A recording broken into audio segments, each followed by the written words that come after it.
अल्लाह का शुक्र है, आप सुनाएं। जी अल्लाह का शुक्र। डॉक्टर साहब, स्किन की बड़ी प्रॉब्लम आ रही है, खवातीन बड़ी शिकायत कर रही हैं कि जी स्किन पे एलर्जी के इश्यूज आ रहे हैं। जरा हमारी खवातीन को, बच्चों को, बड़ों को जरा गाइड कर दें कि वो किस तरह अपनी स्किन की हिफाजत कर सकते हैं इस मानसून में। जी, बिस्मिल्लाहिर्रहमानिर्रहीम। एक तो इस मौसम में बरसात में सूरज की शुआएं ज्यादा क्लियर और डायरेक्ट हो जाती हैं। अच्छा, सही। तो सनलाइट से बचना है। ठीक है। इवन ठीक है। सुबह शाम भी सूरज की शुआओं से बचाएं। हम्म। स्किन को सबसे ज्यादा डैमेज करने वाली चीज अल्ट्रावायलेट रेज होती हैं। सही। ये सूरज की शुआएं होती हैं। ठीक है। ठीक है। तो खास तौर पर औरतों के लिए लाजमी है कि अपने चेहरों को सूरज की रोशनी से बचाएं। ठीक है। ठीक है। अच्छा, दूसरा, इस मौसम में बरसात में कीड़े वगैरह ज्यादा हो जाते हैं, मच्छर कीड़े इस तरह की चीजें। सही सही। तो इंसेक्ट बाइट के चांसेस बढ़ जाते हैं। बढ़ जाते हैं। ठीक। तो इंसेक्ट बाइट काफी कॉमन हो जाती हैं। उसके लिए स्प्रे भी करें और दरवाजे जालीदार हों, बंद रखें। ठीक। तो इस तरह करके आप अपने आप को उन कीड़ों से, मच्छरों से, परिंदों से बचाएं, सही। महफूज रखें। ठीक है। तीसरी चीज, इस मौसम में इन्फेक्शन ज्यादा होते हैं, खुसूसन बच्चों में, जिसे हम इम्पेटाइगो कहते हैं। वो जो छाले से बनते हैं, फिर वो उसका पानी जहाँ लगता है वहां बनता जाता है। सही। वो बढ़ते जाते हैं जख्म से। ठीक। ये इम्पेटाइगो कहते हैं इनको। तो ये इन्फेक्शन इस मौसम में और खासतौर पर बच्चों में ज्यादा होती है। अच्छा, ठीक है। अच्छा, इन्फेक्शन कोई भी हो, किसी किस्म की भी हो, वो शुगर के मरीजों में ज्यादा होती हैं। सही। तो इसलिए मीठा खाना वैसे भी इस मौसम में खासतौर पर कम कर देना चाहिए। सही सही, स्किन के लिए अच्छा नहीं है इस मौसम में। और बच्चों की हेल्थ केयर जरा ज्यादा ख्याल रखा जाए। दिन में कई बार नहलाना। ठीक है। 1-2 बार नहला दें, मुंह धोते रहें। अगर इन्फेक्शन हो तो फौरन डॉक्टर से रिव्यू करें। ठीक है। खुद से कोई क्रीमें यूज ना करें। स्किन के प्रॉब्लम। हाँ। अच्छा, क्रीमें अपने आप यूज नहीं करनी चाहिए। हाँ, ये सबसे बड़ी बात है। सेल्फ मेडिकेशन तो हर हाल में ममनू है। बिल्कुल ठीक है। बिल्कुल ठीक है। उससे बीमारी बढ़ सकती है। सही। तो ये स्किन पे जो खुद ही डॉक्टर बन के बैठे होते हैं, किसी डर्माटोलॉजिस्ट से कोई राब्ता करने की कोशिश नहीं करते हैं और फिर स्किन खराब हो जाती है। बहुत सी खवातीन जो है वो कोई 4 क्रीमें मिक्स करके लगा रही हैं, कोई 3 क्रीमें मिक्स करके लगा रही हैं, और क्रीमें लगा रही हैं, और डॉक्टर के पास नहीं जाना, उनसे कंसल्ट नहीं करना, और खुद से जो है वो माहिर टोटके जो आजकल जो है वो यूट्यूब पे मौजूद हैं उनको ही जो है वो अप्लाई करते रहना है। अब एक फेस ही तो आपके पास एक ऐसी चीज है जिसको आपने जो है वो प्रोमिनेंट करना है, या जो देख सकता है बंदा। अगर वही आपका साफ सुथरा फेस ना हो और आप उसको जो है मुख्तलिफ क्रीमें लगा के जो है वो डैमेज कर लें, तो फिर क्या फायदा है। इस हवाले से जरा हमारे ऑडियंस को, हमारे देखने वालों को, हमारे व्यूअर्स को जो है वो गाइड कीजिए। जी, ये तो एक आम मुहावरा है कि लोग चेहरा ही तो देखते हैं। हाँ जी, बिल्कुल जाहिर बात है, चेहरा ही तो इसलिए चेहरे को बचाना, चेहरे को सही रखना, स्किन को नॉर्मल रखना, फेस ग्लोइंग हो, शाइनिंग हो, स्किन स्मूथ हो, ये सारी चीजें बहुत अहम हैं, क्योंकि लोग चेहरा ही तो देखते हैं। चेहरा ही देखते तो अब इसमें ये है कि जो ये क्रीमों का आपने जिक्र किया, बाजारों में मिलती हैं, वो ऐसी क्रीमें बनाई जाती हैं कि जल्दी इफेक्ट आए और उनकी सेल ज्यादा हो। सही सही, बिल्कुल। और आ भी जाता है, उससे सेट हो भी जाती है स्किन, बस कुछ अरसे बाद जो होता है ना फिर स्किन के साथ, वो बड़ा खतरनाक किस्म की बात सामने आती है। तो उसमें लोग अमूमन स्टीरॉइड शामिल करते हैं। सही। और वो स्टीरॉइड का इफेक्ट ये होता है कि वक्ती तौर पे तो थोड़ी सी ग्लो आती है, लेकिन बाद में स्किन थिनिंग होके, स्किन पतली होके, स्किन पे जो परमानेंट रगें नुमाया हो जाती हैं, वो सारी उम्र के लिए होती हैं। अच्छा, सही। और वो रेडनेस फिर जाती नहीं है। थोड़ा सा चूल्हे के आगे गए या हीट में या सूरज की रोशनी में, हाँ, बिल्कुल सही, तो थोड़ा सा वो उससे एकदम सुर्ख हो जाते हैं। सही सही सही सही। फिर वो कहते हैं जी रेड हो जाता है, इलाज करें, लेकिन वो जो अब वो वेसल्स परमानेंट है, इसलिए वो रेडनेस जाती नहीं है। मतलब इसका कोई ट्रीटमेंट है ही नहीं। और एक्नी अगर है, इन्फेक्शन है कोई भी, तो इन्फेक्शन स्टीरॉइड से बढ़ जाती है। ठीक ठीक ठीक। वो वेसल्स की ट्रीटमेंट फिर बाद में लेजर तो है, लेकिन वो लेजर जो वेसल्स के लिए होती है, रगों के लिए होती है, वो बहुत कॉस्टली है। उसके जो करने की कॉस्ट है वो भी ज्यादा है। वो अक्सर अवेलेबल नहीं होती। उसमें कभी ये मसला, कभी वो करने वाले भी जो ना वो नहीं कर पाते, तो मुश्किलात उसमें, और बड़ी महंगी मशीन है। सही सही सही सही। ट्रीटमेंट बहुत महंगा है उसका। तो आप जरा बता दें हमारी खवातीन को कि जो मेकअप करती हैं, मुझ जैसी खवातीन हैं जिनके मुंह पर डेली जो है वो शुक्र अल्हम्दुलिल्लाह बहुत किलो किलो मेकअप तो नहीं मैं थोपती, लेकिन उसके बावजूद भी जो है वो मेरी स्किन पे भी पिगमेंटेशन हो जाती है।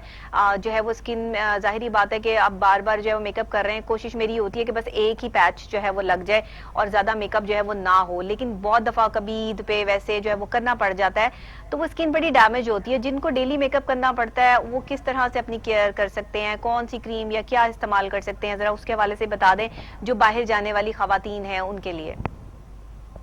देखिए, मैंने ये ऑब्जर्व किया कि जो पहले घरों में बच्चियां या खवातीन अपना मेकअप खुद करती थी हल्का फुल्का सा, हाँ सही बात है, वो ज्यादा खूबसूरत नजर आती थी। अब जो पार्लर से भूत बन के आती है ना शादियों पे, तो बिल्कुल बदल जाते, पता ही नहीं चलता असल कौन है नकल। बड़ी खतरनाक मेकअप चल रहे हैं आजकल, सही बात है, बिल्कुल सही कह तो रहे हैं। उसमें कितनी चीजें मिलाते हैं, डालते हैं, लगाते हैं, वो कोई चीज स्किन को नुकसान भी दे रही होती है। ऐसा ही है। तो कम से कम मेकअप यूज किया जाए और वो मेकअप यूज किया जाए जिससे आपकी स्किन को कोई इरिटेशन नहीं होती, कोई बर्निंग नहीं होती, कोई रेडनेस नहीं आती। हाँ, वो खुद महसूस करना पड़ेगा, आपको देखना पड़ेगा कि कौन सी क्रीम आपको सूट कर रही है, और वो क्रीम फिर ऐसी हो कि जिसमें कोई ऐसी चीज शामिल ना हो जो स्किन के लिए नुकसानदेह हो।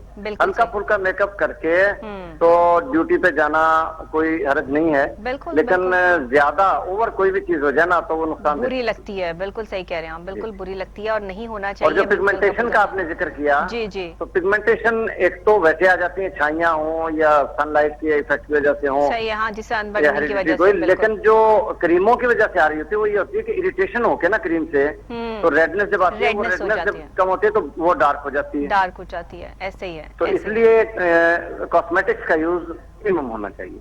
सही। जो छोटे छोटे दाने जो है वो स्किन पे निकल आते हैं, वैसे ही एलर्जी हो रही है। आजकल का जो ये सीजन चल रहा है इसमें जो है वो एक बहुत जैसे गर्मी दाने होते हैं, छोटे छोटे दाने जो है स्किन पे जो है वो नुमाया हो जाते हैं। ये किस वजह से होते हैं? ये ब्लड की वजह से होते हैं, आपके खून में गर्मी होती है, जिसमें ब्लड का बड़ा अमल दखल होता है स्किन के हवाले से कि आपका अगर ब्लड क्लियर है, साफ है, तो आपकी स्किन भी साफ शफाफ है। तो इस हवाले से भी जरा बताइएगा कि लोग किस तरह से जो है वो केयर करें। अच्छा, जो दाने बनते हैं ना इस मौसम में पसीने में काम करने वालों के, तो हाँ। गर्मी दानों का चांस ज्यादा होता है। जी जी जी, ऐसा ही है, ऐसा ही है। और अगर दाने बने तो उसमें देखनी है कि अगर तो इचिंग हो रही है, खारिश होती है, तो वो एलर्जी है और वो गर्मी दाने हैं। और अगर उनमें दर्द है, अच्छा, इचिंग नहीं है, तो वो एक्नी के दाने हैं। एक्नी के दाने, ठीक है। एक्नी के दानों में ट्रीटमेंट और है। अच्छा, ठीक है, ठीक है। तो इसलिए वो फिर डॉक्टर स्किन स्पेशलिस्ट ही मरीज देख के ही फैसला करेंगे ठीक ठीक दाने किस किस्म के हैं और उनका इलाज क्या किया जाए। बिल्कुल ठीक है, बहुत शुक्रिया डॉक्टर साहब, आपने हमें जो है वो स्किन के हवाले से बड़ी मुफीद जो है वो बातें बताई और समझाई, और ये भी बताने की कोशिश की कि खुद से सेल्फ मेडिकेशन जो है वो घर पे मत करें अगर आप अपनी स्किन से प्यार करते हैं। एक चेहरा तो है इंसान के पास कि जिसको जो है वो देखना और लोगों ने तारीफ करनी है, अगर उस पर भी आप जो है वो दाने निकाल लेंगे, उस पर भी जो है वो छाइयां पड़ी होंगी या जो है वो खराब होगा, तो फिर इंसान जो है वो उसका कॉन्फिडेंस लेवल भी जो है वो लूज हो जाता है। लेकिन बहरहाल अगर ऐसी कोई प्रॉब्लम किसी के साथ चल भी रही है तो आप अपनी केयर की हिफाजत आज से शुरू कर दें। आपने एक तो अपना फेस जो है वो धो के रखना है, दूसरे क्लेंजिंग जो है वो अपने फेस की जो है वो लाजमी रखनी है किसी भी अच्छे स्टर्जेंट से। मैं मिल्क क्लेंजिंग का जो है वो मशवरा कभी भी नहीं देती, क्योंकि मिल्क क्लेंजिंग से जो है ना वो अक्सर औकात मजीद दाने जो है वो निकल आते हैं।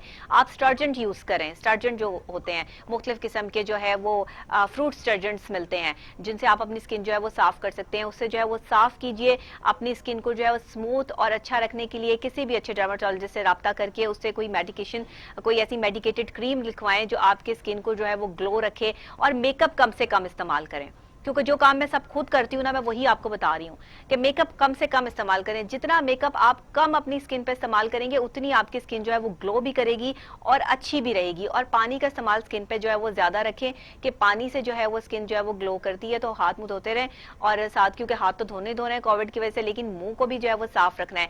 सबसे पहले जो लोग मेकअप करते हैं जब वो घर पहुंचे तो सबसे पहले अपना मुंह धोए मेरी तरह, सबसे पहले जाके जो है ना वो आईने में जो है वो अपनी सही वाली शक्ल जो है वो देखें और अल्लाह का शुक्र अदा करें, सुकून लें, और फिर उसके बाद जो है वो आप कोई और काम करें, क्योंकि मेकअप का बहुत देर तक आपकी स्किन पे रहना भी दाने बनाता है और छोटे छोटे दाने जो है वो बन जाते हैं, क्योंकि एक तो मेकअप किया हुआ, ऊपर से गर्मी से आप जो है वो घर गए हैं, फिर थोड़ी देर जो है वो आप इधर उधर फिरते रहे और आपने मुंह नहीं धोया। सबसे पहले जाके हैंड वॉश करने के बाद अपना फेस वॉश कीजिए, और आपका फेस वॉश बहुत अच्छा होना चाहिए, मेडिकेटेड होना चाहिए, ताकि आप जो है वो फॉर्मिंग फेस वॉश जो है वो यूज करें, जो आपको ऑफिशियल फॉर्मिंग जो है वो दे, वो आपकी स्किन के लिए बहुत अच्छा है। ये मेरी कुछ टिप्स थी आपके लिए, डॉक्टर साहब ने तो आपको टिप्स जो है वो दी ही दी हैं।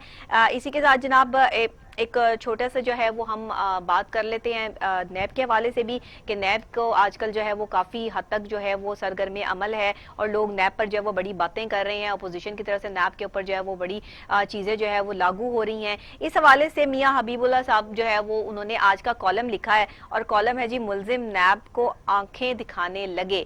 अब मुल्जिम नैब को आंखें दिखाने लगे, इट्स मीन नैब का इदारा जो है वो बिल्कुल ठीक काम कर रहा है, और जो मतलब बचना चाह